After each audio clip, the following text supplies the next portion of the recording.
Thanks for tuning in, guys. Today we talk to an airplane repairman.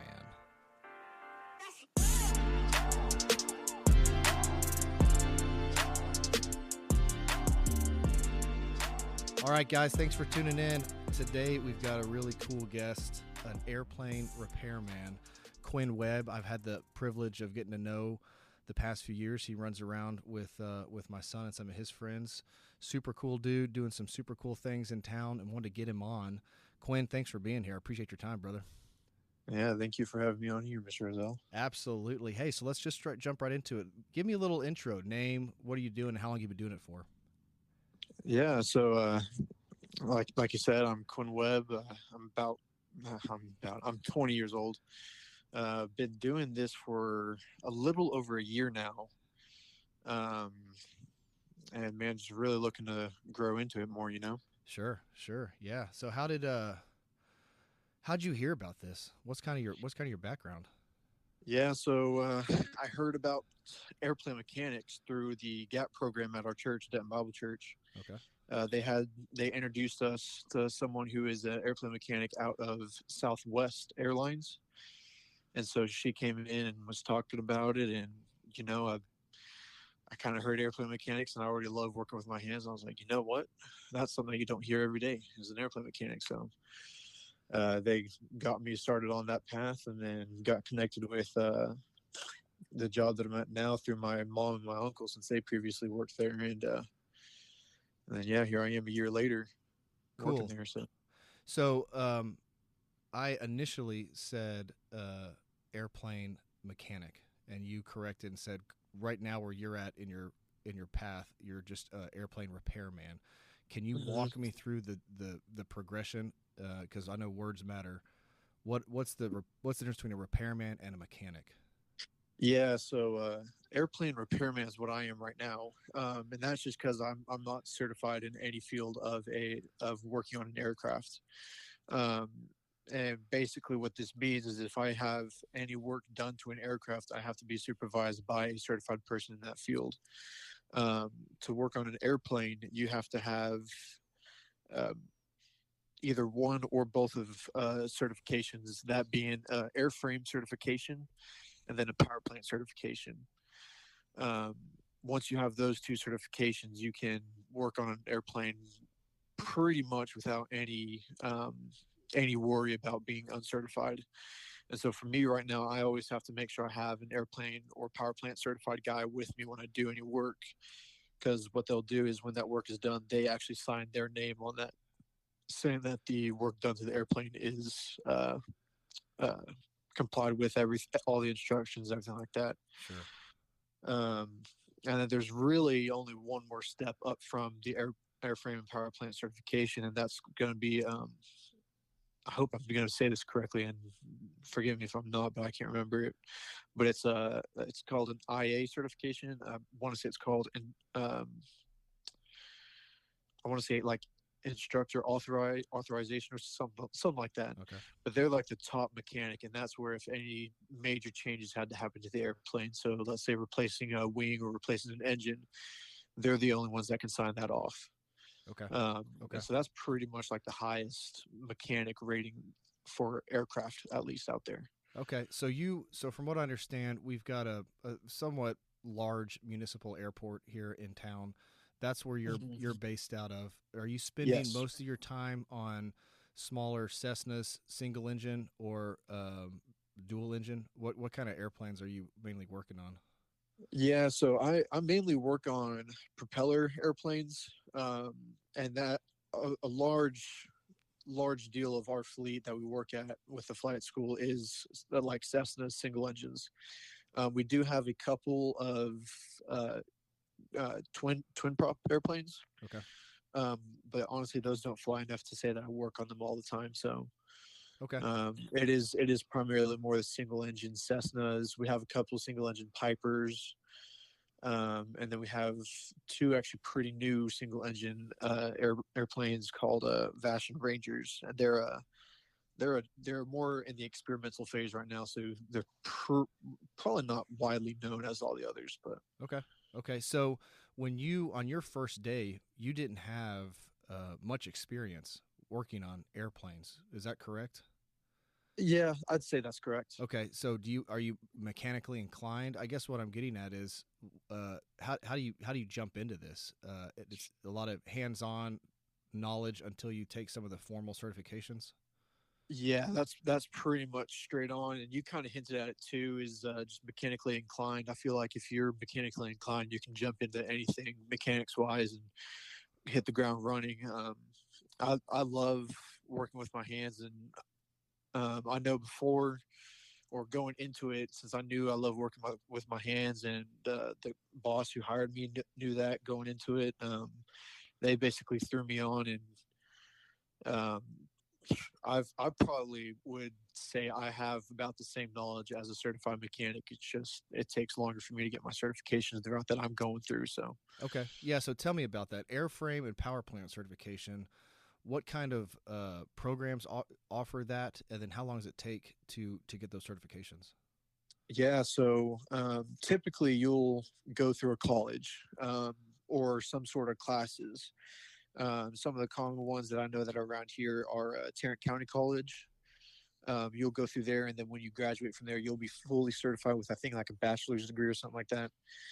I know there's kind of a smaller one at Dent Airport with U.S. Aviation Flight School, where they'll you get done in about a year with one of your certifications, and then you have to finish and go take the test for your other certification afterwards. Okay. Um, or you have the route that I'm going, where I'm going strictly on the job training. I'm not doing any classwork. Um, and although it does take longer, I think for me, I'm looking at 2.5, maybe 3 years until I'm fully certified. But I'm not paying a single dime for any of this learning. I'm doing it all hands on whenever it comes in type deal. Okay, so yeah, Quinn, that's interesting. Walk me through that. So, hands on, you're not going the formal junior college or community college route. How do you go about then getting your certification, like the formal certification?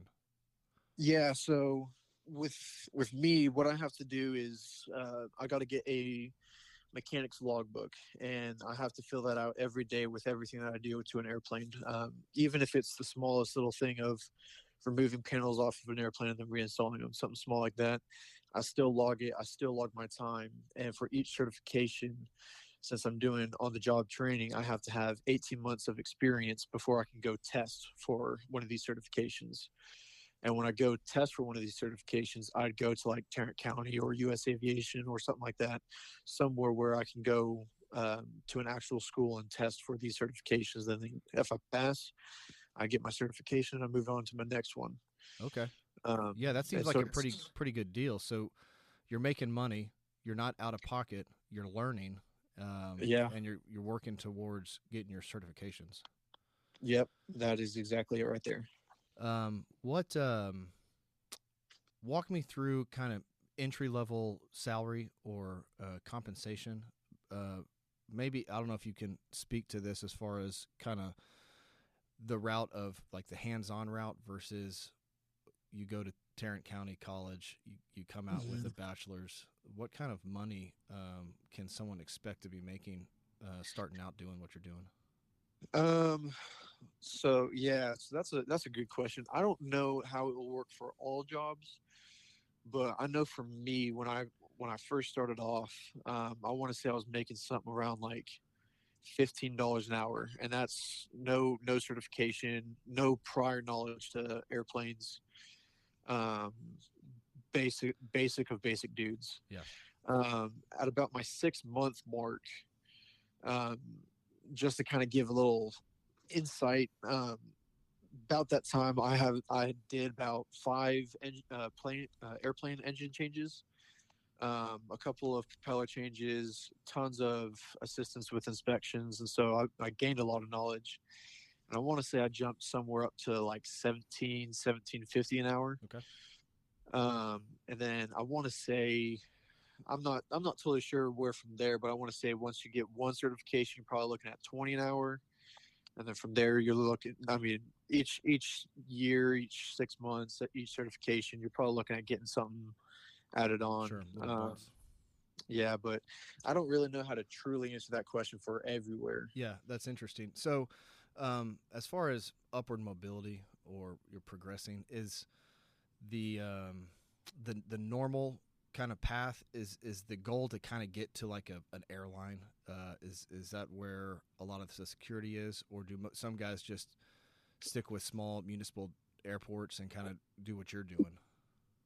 Yeah, I do want to say a lot of the progression does go towards airlines. I know we have a couple guys who I work with who kind of do both worlds of airlines and smaller aircraft. We have a guy who's about to be leaving us here soon to go to an airline. Okay. Now it's not one of like American, Spirit, all that. It's kind of a smaller airline. I think they do more cargo, but he's leaving to go to there, and so it is primarily like you'll start off in a smaller airport working on smaller airplanes, but as soon as you get that opening to go to an airline, you pretty much jump on it as soon as you can. Yeah, because I would imagine the FAA has pretty strict maintenance requirements for every airplane that flies, and every, especially airline, certainly Oh yeah, has to meet those standards and needs able-bodied people to perform all that stuff. Just like you said, yeah, inspections and just kind of preventive maintenance and all that stuff. yep, yep. That is exactly right. And the airlines actually right now are really looking for new mechanics because basically what's happened is all the um, older generation, like the I don't know what to call them. I mean, all I can think of is boomers because that's all I've Yeah. heard them. But the older people are starting to retire, and so all these spots are opening up, and they need younger people to come in now. And so, I mean, I wouldn't even be surprised if sometimes if someone goes in and as soon as they graduate from their college, they're immediately asked to go to an airlines. Sure. Sure. That's I how believe that's it. how desperate it's going. Quinn, walk me through a normal day when you show up at the airport. Yeah, so for me, it'll be a little bit different, but I kind of run the parts room for us there at work. So I get to work about 7 o'clock in the morning. Um, I input all our new parts, make sure all our parts are ready to go for the day, and that takes me about 30 minutes. And then from there until about noon, we're working on airplanes. We'll have about usually we're on top of it now to where we have about one plane that's about to be finished with an inspection. So we finish it up in the morning. It takes us about 2 days to do an inspection on one airplane. Even some of our bigger ones, it still takes about 2 days. So we'll finish that up or start one on the in the morning, and then afternoon we'll keep on working on that. And then throughout the day, if there's any squawks, meaning like any issues that happen on the flight line, we're on a group message with all the instructors and office staff. And what they'll do is, if something happens, they'll shoot us a message, and if it's something we can fix easily, we'll just run on over there, fix it real quick. Or if it's something that's going to require a lot more time, we'll ask them to bring it over to our hangar. We bring it in our hangar, and we'll fix on it. So I mean, it's right now it's pretty slow, but most of the time we're running all over the place, all over the airport. Yeah. Yeah. Do you ever get a chance to get in the air in the planes that you've been working on? Yeah, I do. Every time we do a engine change, kind of like I mentioned earlier, about my 6 month in, I did 5 engines. Now I'm probably sitting about 8, 9 engines, I think now. And out of all those, 4 of them I was able to go up and do the engine braking with a pilot Nice. because they want one of our instructors to fly it, and then a mechanic to be sitting in there in case something happens. And so, um, since I've pretty much done most of them, they thought it would be cool for me to go up every once in a while. And you know, going into it, I said I would never go flying, but doing all that, they've convinced me to get my license after I get all my maintenance stuff situated. So, Okay. Okay. So you didn't really have a desire to fly. You just wanted you to know, be on the ground, huh? yep, I hated heights. I hated any idea of leaving the ground, and it's different whenever you're in your own personal airplane and you don't have an airliner to make so much noise and Yeah. be Yeah. in the way. That's interesting. All right. Some personal questions, Quinn. Best part of the job and then the most challenging part of what you do. Man, so best part of the job, I would say, is just knowing the trust that these students and instructors have in us when we fix these airplanes. I've got a couple of my buddies who fly in these airplanes that I fix. and just knowing that they trust me enough to fly in these airplanes and know that I have done my best to get this airplane up and going for them just makes me feel happy, and I love it, especially whenever we get to hear all the great compliments about all the airplanes and how they Yeah. operate. One of the bad things that or not bad, but yeah, I guess that's probably what I'll describe it as. But just the very busy days. If we're not careful with our planning, we'll end up having like 3, 4 inspections come in on one day, and we're only a hangar of 4 mechanics, counting me as a repairman. So you get 4 planes in, and then you're running around doing all those squawks, and plane gets stuck on the runway. Now you're having to take time to get out Yeah. there. It's just if we don't plan our day properly, then we might as well just kiss a good smooth day goodbye, because it's going to be a rough day after that. Well, yeah, and I was thinking too as you were talking, airplanes aren't cheap, so No, you're not tinkering around with an old junky motorcycle. These things are no, high end. yeah. I mean, the funny thing is the parts themselves aren't it's, oh my gosh, expensive. It's the stamp from the FAA saying that they approve it. That's the expensive part. Okay, okay. And so if man, you could throw a part on that's not approved by the FAA, but if your plane goes down and they can find that part still attached and it's not an FAA part, and they can tie it back to your plane going down, you're screwed and your plane's down until you can prove that the rest of your plane's FAA approved. So Wow, interesting. Um, so you found out about this through the GAP program at the church. If you weren't an airplane repairman, what other interests do you have? What other things were you considering about exploring? yeah, so kind of like I mentioned earlier, is I definitely do learn better with my hands, and so I've picked up some projects here at home, and I've got a project car that I'm working on, and if I wasn't doing airplane mechanics, I'd probably be doing something with auto mechanics. Mm-hmm. Mm-hmm. Just doing hands-on learning as well, probably trying to avoid college and doing on-the-job training. Uh, Uh, what are the working conditions like? Is the hangars, are they air conditioned? It's about to start getting warm down here in Texas. yeah, so we recently got our hangar air conditioned and Nice, heated actually. nice. So in the winters, I mean, it's not to the point where you're sitting there in the summer with the cold AC blowing. I mean, it allows some cool air to blow through, but we're not having it freezing in there. Yeah, And then during winters, we got heaters where it'll just take the edge off, to where we might just need like a light jacket to kind of help out a little bit. But yeah, I mean, before though, it was you were sweating like a dog in there during the summers. You're freezing in the winters. You got these little propane heaters that's trying to help out, but sure. yeah. And then as soon as those doors open up, you've lost all your heat or your cold to the outside elements, and then it takes forever to get back up there again. But So yeah, you I mean, working. oh go ahead. No, I was going to say working conditions are improved greatly Yeah, with the AC and stuff, and then it's just fun hanging around dudes that you can joke around with as well. That's one of the main things too. yeah, yeah. Um, I know you said you've done about 8 or 9 complete engine replacements, which sounds super complicated. How long does a job like that take?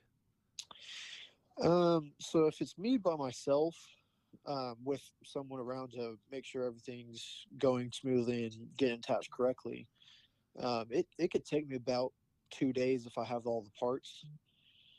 Um, if I have multiple people on there with me working it, then we could have it done in a day.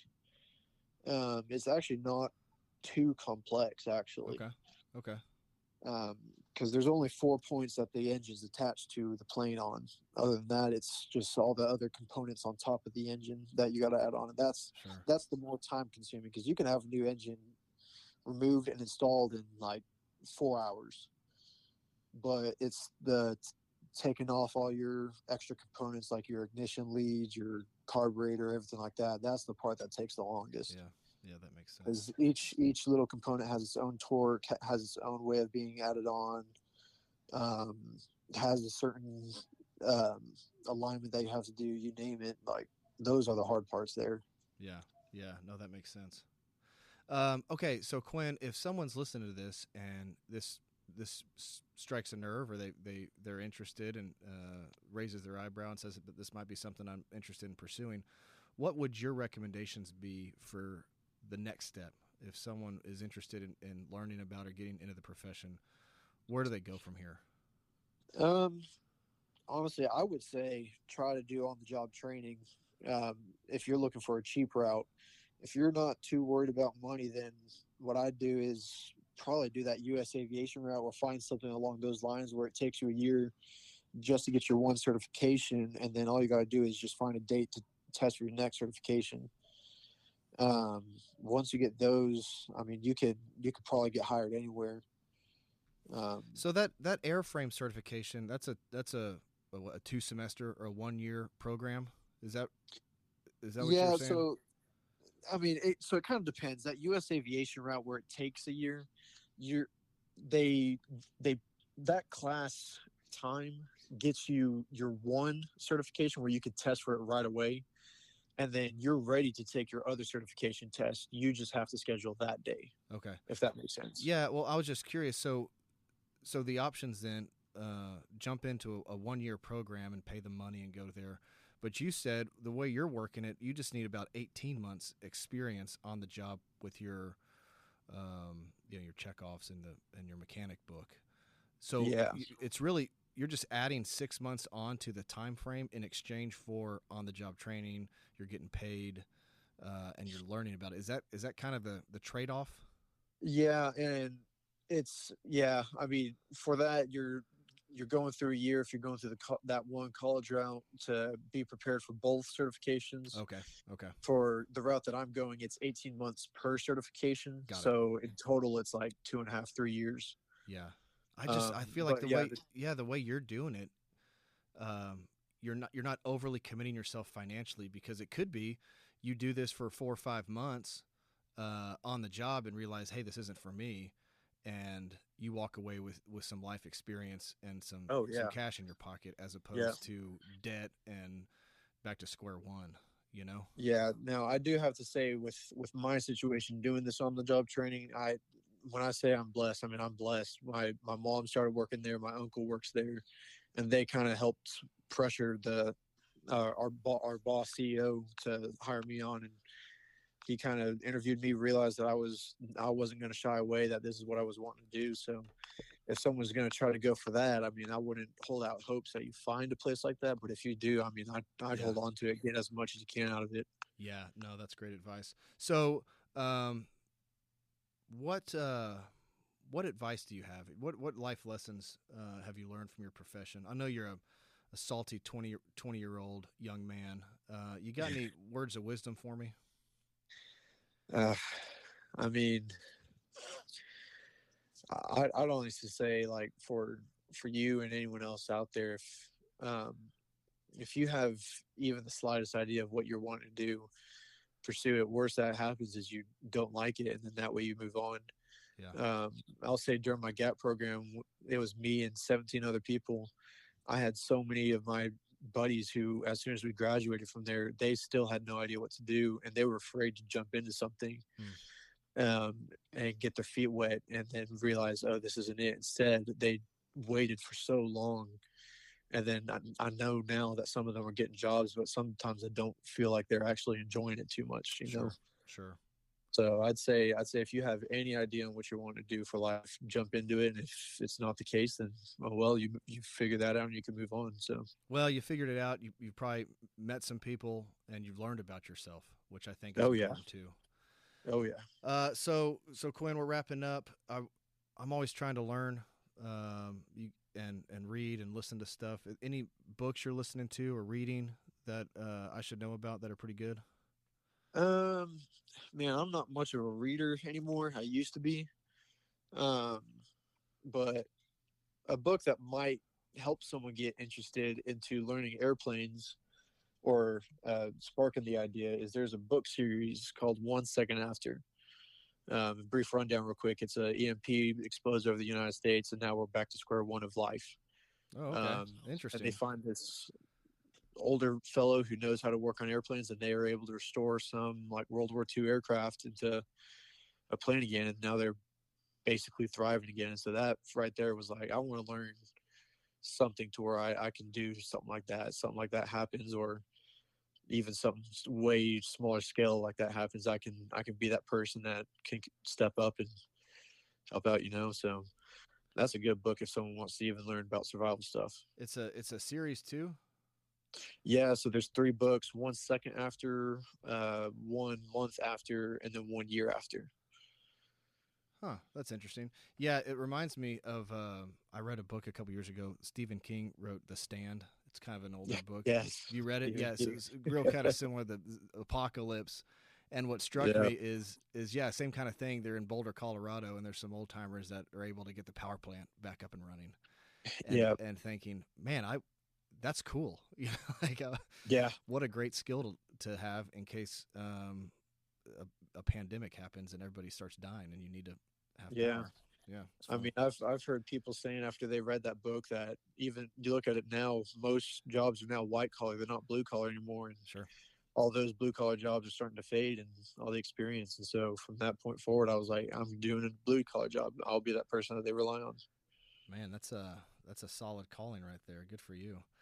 Man, Quinn, I appreciate your time. I know you're busy. You put a full day's work in already, and you're on the phone talking to me. So I appreciate your time, and hopefully this does some good. I think what you're doing is really cool, and it's neat that you're so passionate about it so early on. So best of luck with it, and we'll stay in Thank you. touch. Oh yeah, definitely. All right, brother. Have a good day. You too. See you. Bye.